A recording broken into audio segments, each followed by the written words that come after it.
12월의 첫 주를 맞이했습니다. 1년이 여러분 금세 지나갔습니다. 세월이 왜 이렇게 빨리 지나가는지 모르겠습니다. 흔히 하는 말로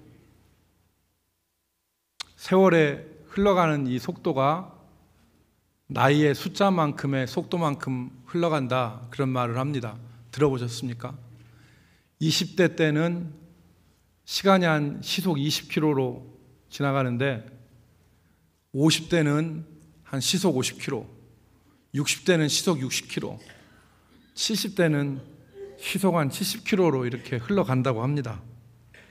고개가 끄덕여지는 말인데 이제 이 해도 한 달밖에 남지 않았는데 바라기는 우리 성도들이 이 한 해를 잘 마무리하셨으면 좋겠고 뜻깊은 연말 연시가 될 수 있기를 주님의 이름으로 축복합니다.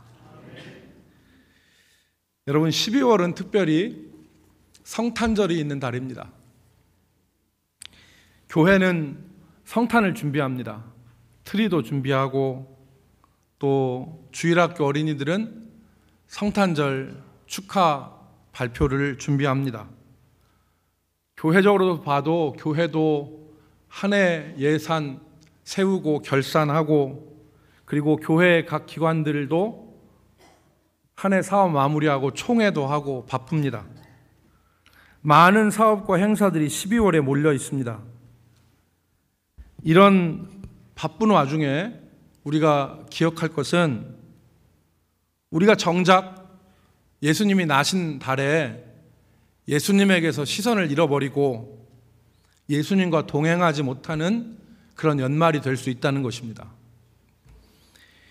마치 세상 사람들이 예수님 없이 성탄절에 자신의 즐거움을 위해서 음주감으로 시간을 보내는 것처럼 우리들도 바쁘게 활동하고 시간을 보내지만 예수님을 바라보지 않고 예수님 없이 우리가 이 12월 달을 보낼 수 있다는 것입니다.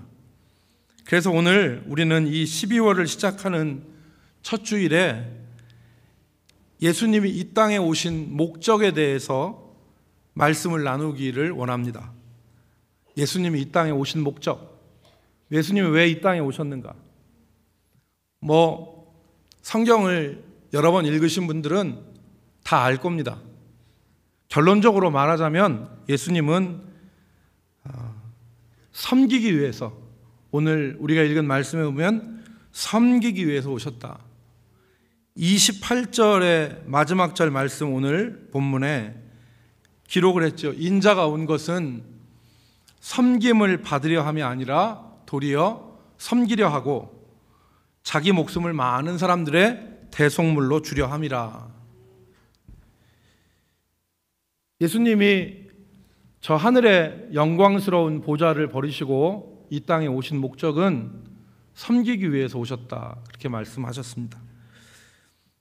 여러분, 오늘 우리가 이제 이 본문을 같이 나누겠는데 이 본문 말씀을 보면 우리는 예수님이 이 말씀을 왜 하셨는지 또 어떤 의미로 말씀하셨는지를 깨달을 수 있습니다. 첫 번째 우리가 생각할 것은 예수님이 이 말씀을 하시게 된 직접적인 계기가 무엇이냐, 그 말입니다. 예수님 이 말씀을 왜 하셨느냐? 여러분, 본문 20절에 보면은 예수님의 제자였던 야고보와 요한의 어머니가 그 아들들을 데리고 예수님께 옵니다. 예수님께 와요. 그리고서 예수님에게 원하는 것을 말합니다. 그 원하는 것이 무엇이었냐면 이 두 아들을, 자신의 이 두 아들을, 야고보와 요한을 주님의 나라에서 하나는 주의 우편에 하나는 주의 좌편에 앉도록 명령해 주십시오, 그 얘기를 했습니다. 그러니까 이 말은 뭡니까? 내 두 아들을 당신의 나라에서, 주의 나라에서 요직에 좀 앉힐 수 있도록 그렇게 명령해 주십시오. 높은 자리, 중요한 자리에 좀 앉게 해 주십시오, 이 말입니다. 여러분, 이 말이 뜬금없이 나온 말은 아닙니다. 여러분, 우리가 지금 마태복음 몇 장을 읽었어요? 20장을 읽었어요. 마태복음 20장은 어떤 맥락에서 쓰여졌냐면 예수님이 3년 동안의 공생애를 다 마치시고 이제 예수님이 예루살렘으로 최종적으로 올라가시는 거예요. 예루살렘에서 예수님은 십자가에 못 박히시죠. 예수님이 갈릴리 저 북부에서 수많은 기적과 이적을 행하셨어요. 그리고 이제 갈릴리에서 내려오셔서 요단강 동편 연안을 따라서 남쪽으로 내려오세요. 그리고서 이 여리고라고 하는 성 건너편에서 요단강을 건너서 여리고 거쳐서 예루살렘으로 가면 예수님의 생애는 끝나요. 그 마지막 일주일 어간에 이루어진 일입니다. 지금 이 얘기가. 그런데 예수님이 그 예루살렘으로 가시는 길 도중에 이 말씀을 하신 거예요. 그래서 여러분, 제자들은 어떤 생각을 하게 됐냐면 예수님과 함께 예루살렘에 도착하게 되면 예수님께서는 뭔가 큰 일을 하실 것이다, 예루살렘에서. 이런 기대가 있었어요. 그래서 여러분, 오늘 한 장 20장 바로 직전인 19장 27절과 28절에 보면 19장 27절, 28절에 보면 부자 청년이 다녀간 뒤에 베드로가 예수님께 물어요.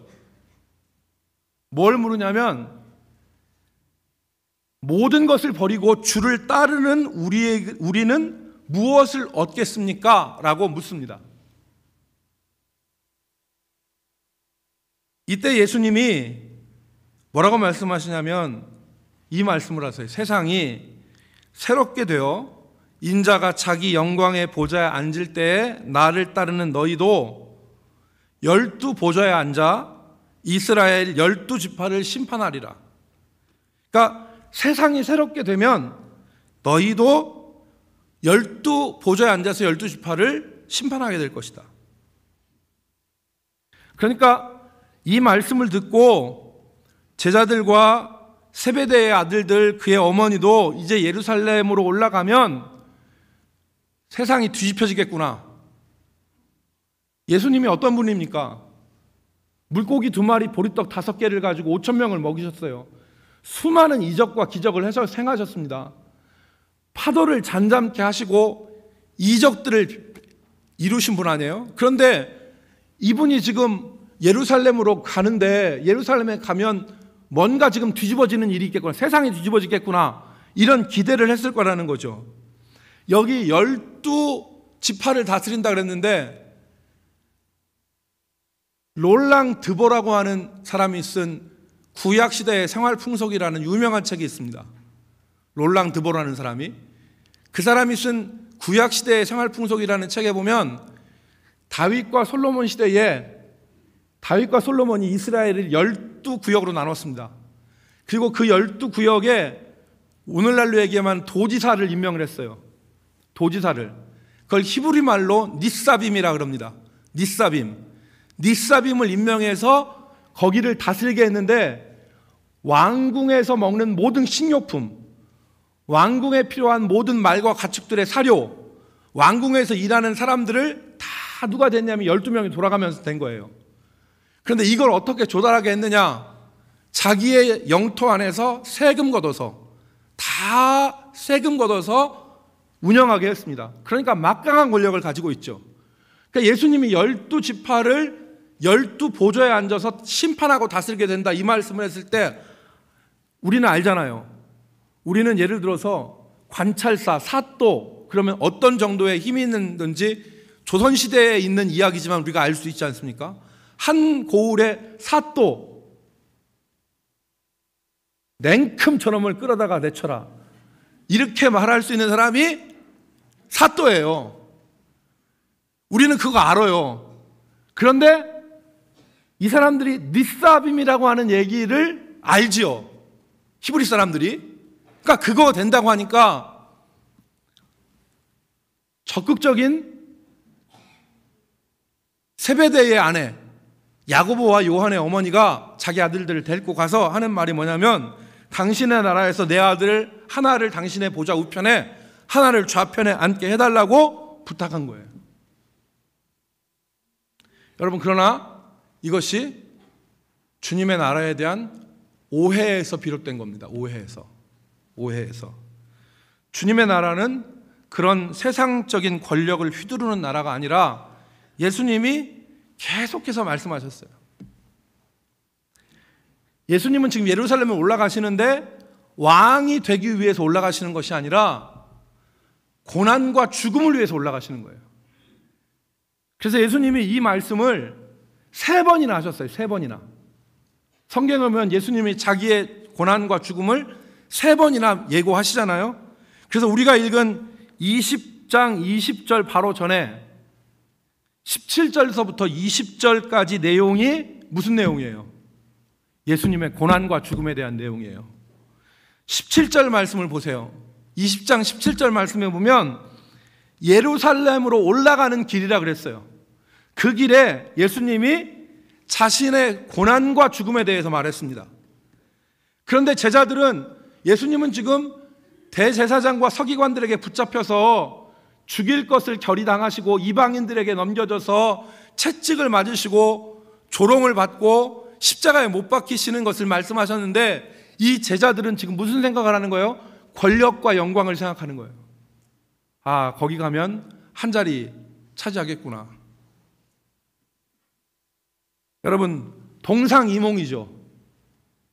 동상이몽이라고 말할 수 있고 같은 길을 가는데 꿈을 다르게 꾼 거죠. 그냥 동행이몽이라고도 말할 수 있는 겁니다. 그런데 이 차이가 왜 발생했을까요? 왜 이런 차이가 발생했을까요?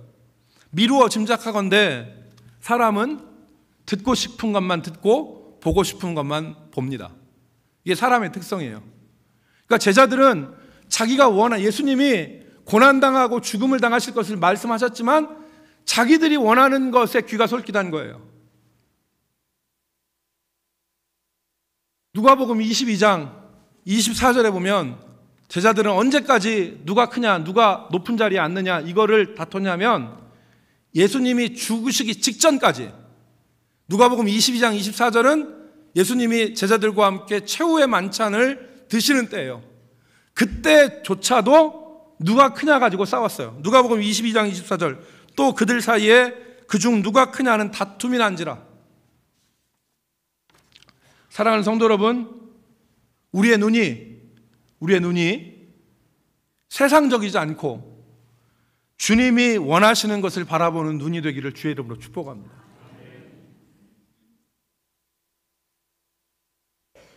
두 번째는 이 제자들에 대한 예수님의 교훈입니다. 오늘 본문에서 발견할 수 있는 것은 예수님은 제자들에게 권세와 권위에 대한 가르침을 주셨어요.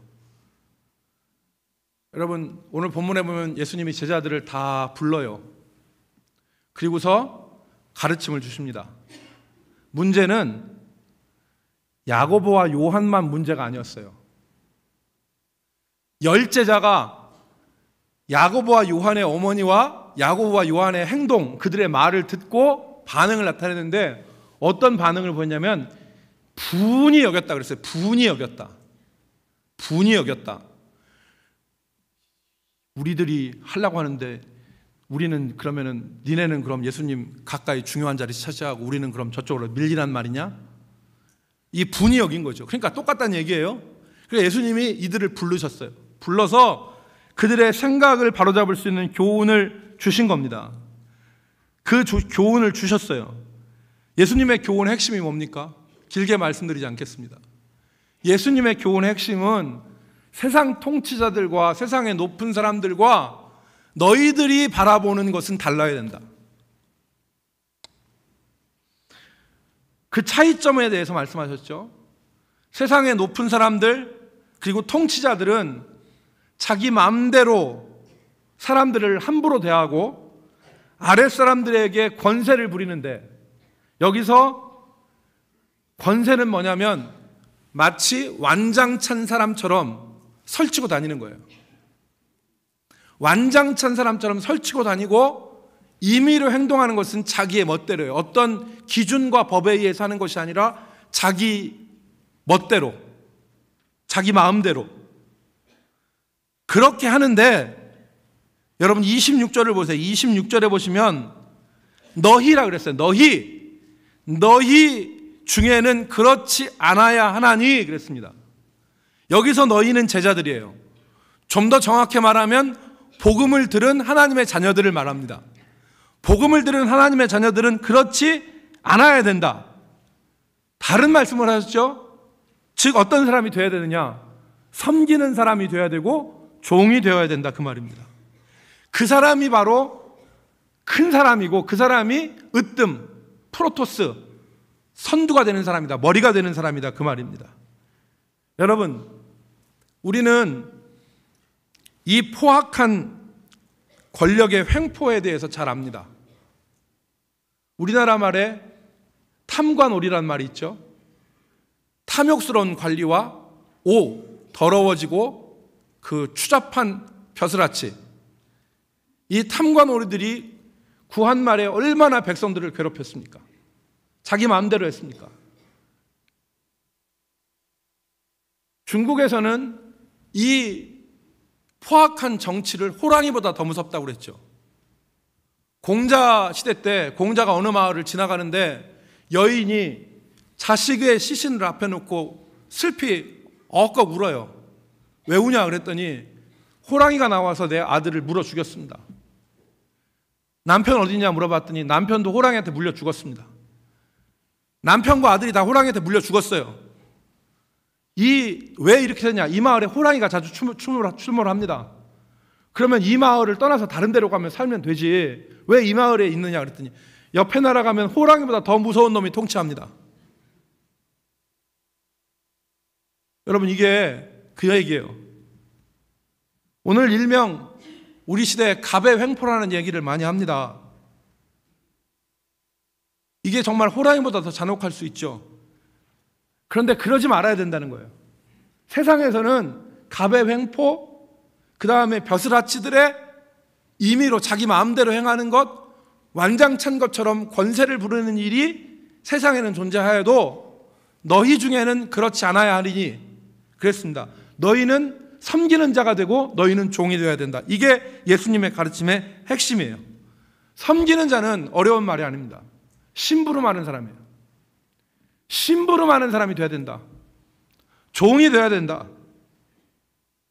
여러분, 예수님이 이 말씀을 하시고 이 말씀을 말로만 하신 게 아니에요.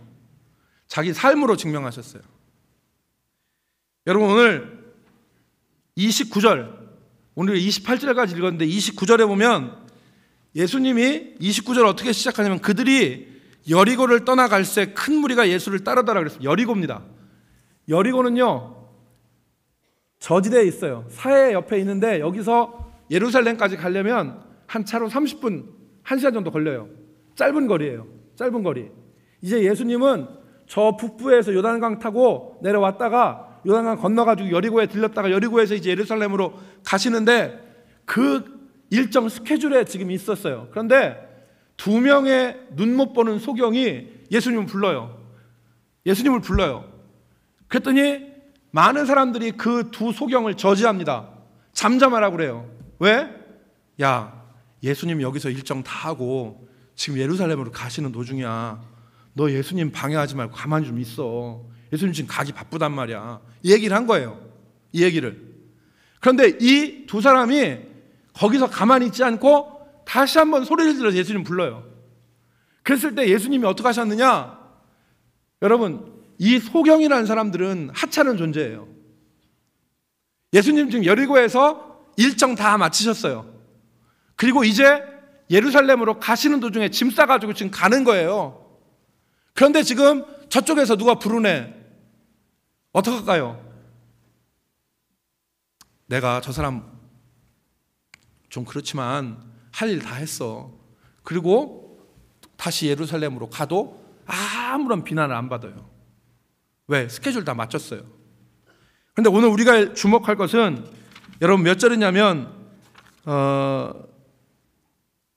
여기 32절에 있는 말씀입니다. 32절의 말씀에 보면 32절에 보면 뭐라고 했냐면 무리가 예수께서 머물러 서서 그랬어요. 머물러 서서란 말에 주목해야 돼요. 예수님이 길을 가던데 자기 스케줄을 변경하신 거예요. 그리고서 그 소경 두 사람을 고치신 거예요. 그러니까 예수님은 지금 이 소경들이 부르는 부름에 심부름의 종이 되신 거예요. 그리고 자신을 주셔서 이 소경들을 섬기셨어요. 여러분, 저도 여러분 한 주간 일정 쭉 짜여 있으시잖아요. 여러분 일정 바꾸시기 쉬우세요? 안 쉬우세요? 쉽지 않아요. 저도 일주일에 일정이 쫙 짜집니다. 그럼 그 일정 가운데 일정을 변경하는 일이 쉽지 않아요. 예수님은 우리보다 더 바쁘신 분이었어요. 그런데 그 예수님이 일정을 지금 변경하시는 거예요. 머물러 서서 그 두 사람을 고치신 거예요. 이건 바로 뭐냐면 예수님이 그들이 불렀을 때 대답하는 종이고 그들이 불렀을 때 심부름하는 사람으로서 섬기는 자와 종으로서 예수님이 사신 겁니다. 그러니까 예수님은 말씀으로만 하신 것이 아니라 자신의 삶을 통해서 얘기하신 것이죠. 그리고 오늘 우리가 읽은 말씀에 보면 28절 마지막에 보면 인자가 온 것은 섬김을 받으려 하는 것이 아니라 섬기려 하고 많은 사람들의 대속물로 자기의 목숨을 주기 위해서 오셨다 그랬어요. 여기서 대속물은 뭐냐면 헬라어로 리트론이란 말이에요. 리트론. 이 말은 풀어주는 돈이에요. 풀어주는 돈. 어떤 사람이 노예가 되었을 때 그 노예된 사람을 자유롭게 하기 위해서 주는 돈, 그게 리트론이에요. 그러니까 예수님은 자기의 목숨으로 많은 얽매여서 죄의 노예가 된 사람들을 십자가에 달려 풀어주시기 위해서 자신을 주셨어요. 여기서 우리는 세상 사람들과 다른 우리의 삶의 모습을 발견할 수 있습니다. 삶의 모습을. 그것은 우리 자신을 주는 거예요. 우리 자신을 주는 거. 예수님과 같이.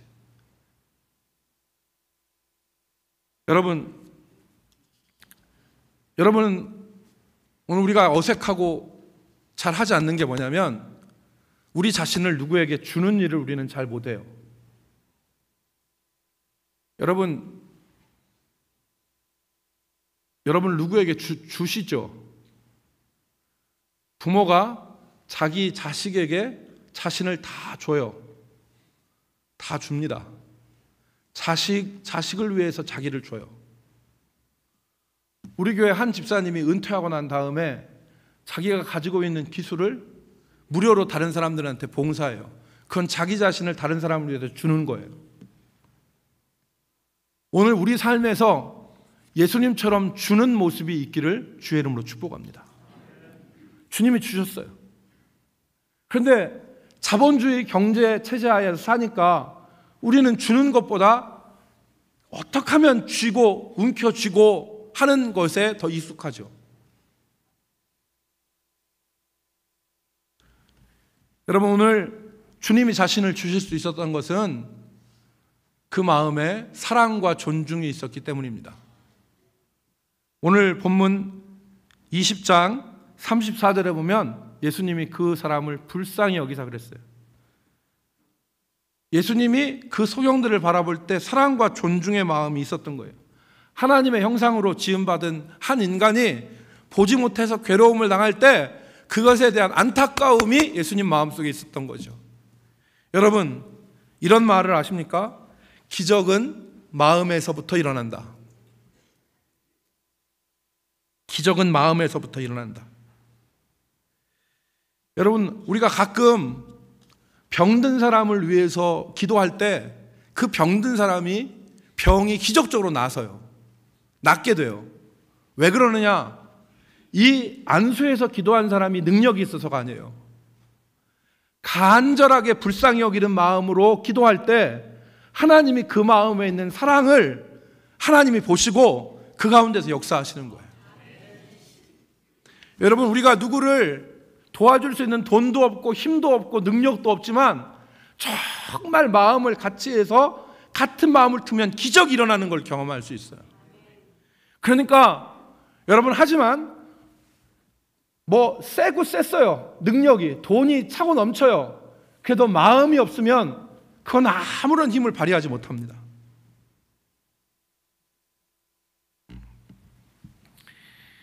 우리가 교회 안에서 세상에서 형제를 대할 때 욕하고 또 큰 소리치고 업신 여기는 것은 하나님이 원치 않으시는 일입니다. 주님은 뭐라고 말씀하시냐면 너희 중에는 그렇지 않아야 한다 그랬어요. 너희 중에는 그렇지 않아야 된다. 우리 중에서는 그러지 말아야 되고, 이것이 우리 삶이 다른 안 믿는 사람들에게 대해질 때도 똑같이 되어서 우리의 행동을 보고 하늘에 계신 아버지께 영광을 돌릴 수 있어야 됩니다.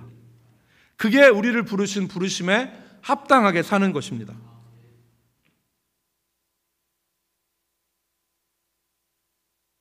이제 마지막 한 달이 남은 2017년도를 예수님처럼 우리가 살 수 있기를 주님의 이름으로 축복합니다. 완장찬 사람처럼 행동하거나 칼자루를 쥔 갑의 횡포를 부리지 말고, 여러분, 그런데 우리가 이렇게 되기가 참 쉽습니다. 여러분, 이 행동이, 이게 저 비행기 안에서 스튜어디스하고 라면 끓여오라고 하는 사람 사이에서만 일어나는 일이 아니에요.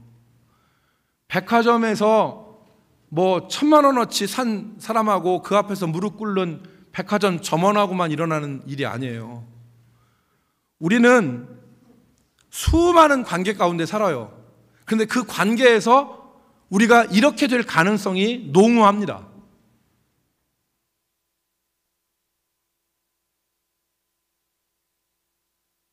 김혜중 집사님, 김혜중 권사님, 내가 10,000원 내겠습니다.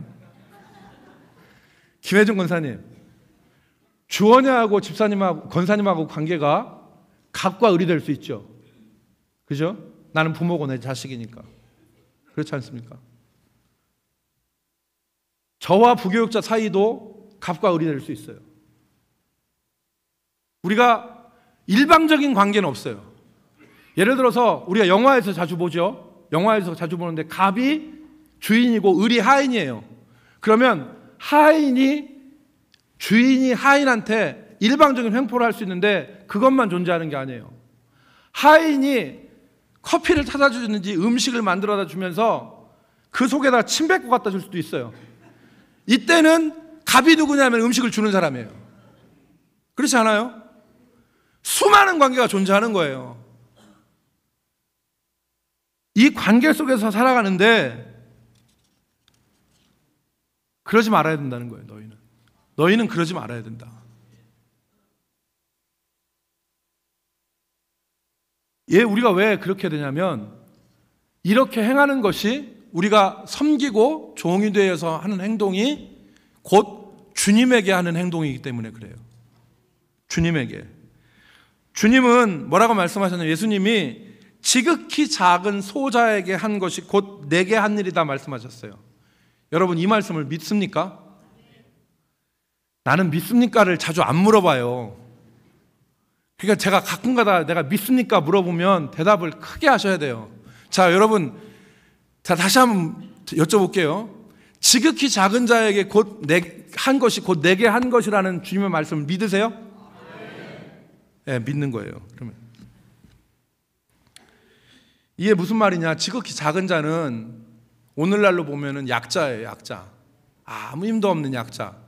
그 사람에게 한 것이 곧 누구에게 한 것이다? 예수님에게 한 것이다.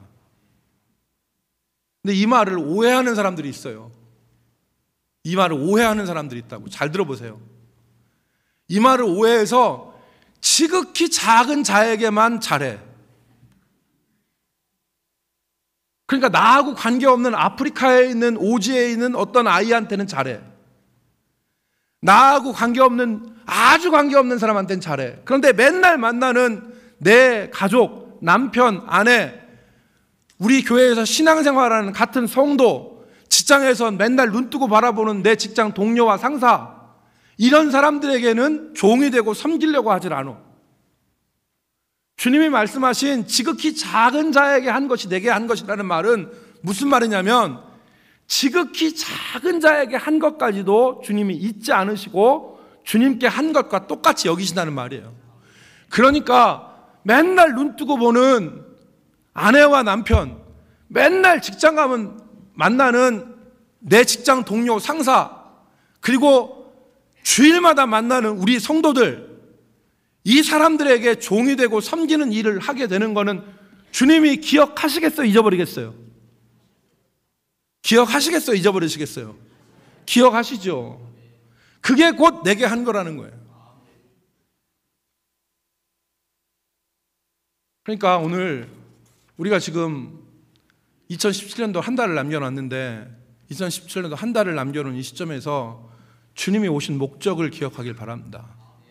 주님은 섬김을 받으려는 것이 아니라 섬기려 하고 도리어 자기 목숨을 많은 사람들의 대속물로 주려 함이라. 그리고 주님이 말씀하신 것은 너희는 세상에서 저들과 같지 않으니 섬기는 자가 되고 종이 되어야 된다. 왜 그렇게 말씀하셨냐면 이것이 주님에게 하는 것이기 때문에 그래요. 주님에게. 주님이 결코 잊지 않으십니다. 주님이 결코. 마지막으로 이 섬김과 헌신이 자기에게 축복으로 돌아옵니다. 이 섬김과 종이 되는 것은 여러분 수고가 뒤따라요. 수고가 결코 자동적으로 되지 않습니다. 아까 말씀드렸죠?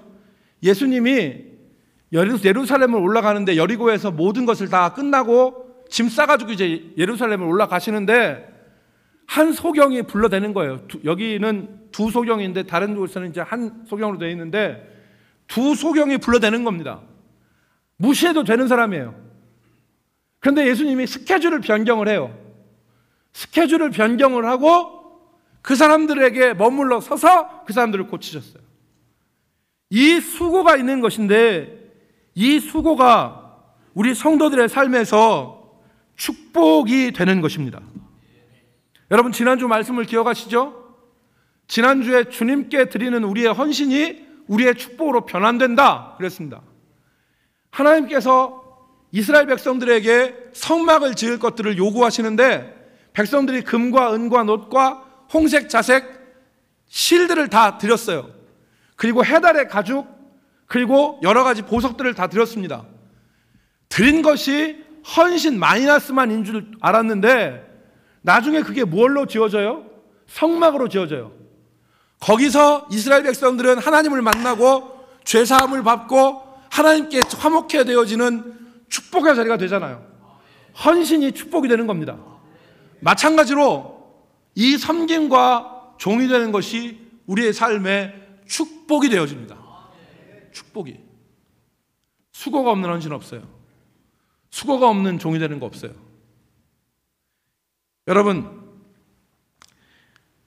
이 섬김과 그리고 종이 되는 것이 그 당사자들에게 축복이 된다 하는 것을 성경적으로 논하는 것은 그만두겠습니다.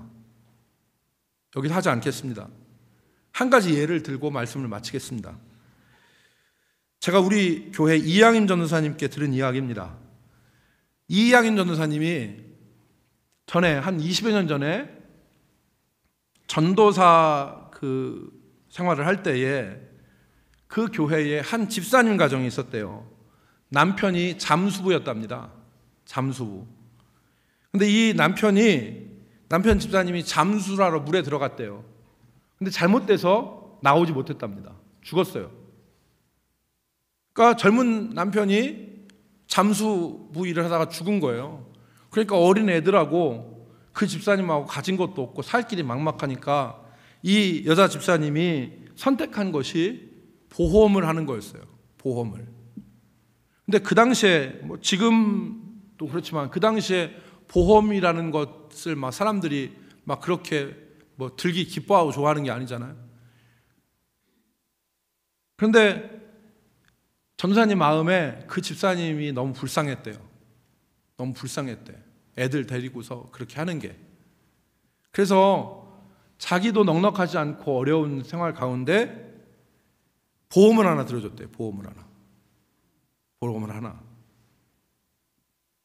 근데 여러분 아시다시피 그 이양임 전도사님이 몇 년 전에 그 무서운 임파선암에 걸렸어요. 임파선암에 걸려가지고 치료를 하는데 치료비가 수천만 원, 서울대학병원을 오가면서 치료비, 수술비, 그게 돈이 수천만 원이 들었다는 거예요. 근데 그때 본인도 대비해 놓은 것이 없어서 힘들었는데 그때 그 잠수부 그 집사님의 부인, 그분에게 들여드린 보험이 치료비에 보장이 됐다는 거예요.